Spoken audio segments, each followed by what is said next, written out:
Assalomu alaykum hurmatli kuzatuvchilar. Sizlar bilan Master Vodi kanalida ko'rishib turibmiz. Xohlasa yangi obyektimizda ishlar qizg'in davom etyapti.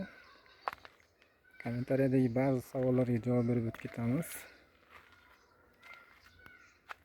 Nimaga g'ishtni orasida loy yo'q deb, rastvor yo'q deb aytishyapti?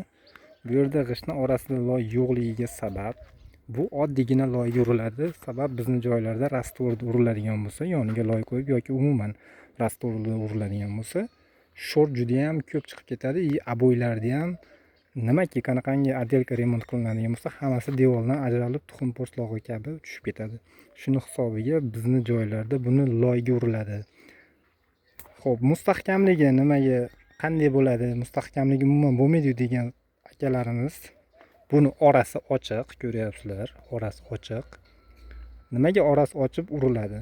Qachonki shkaturka qilinganda, rastvor bilan shkaturka suvoq qilinganda buni oralariga kiradi, barcha rastvor kiradi va shuvog'ini yana ham yaxshi ushlaydi. Po'kkilagan joylari bo'lmaydi, shuvog'inglar, suvagan shkaturkalar tushib ketmaydi. Shuni hisobiga g'isht oralari ochilib, chiroyli qilib qilinadi. Buni ko'rib turibsizlar, xudo xolasa devorda sifati juda ham ideal darajada, liniyalarimizga ham baho berishingiz mumkin. Juda ham tekis hammasi. Inshaalloh lazerga ham bemalol ko'rsatib beramiz. Kanalimizda videolar bor. Qilgan ishlarimizni hammasini lazerga qo'yib qo'yganmiz. Yana savol bo'libdi, nimaga bu o'ralib ketyapti? Ochiq bo'lishi kerak, shunda baquvvatlik yaxshi bo'ladi.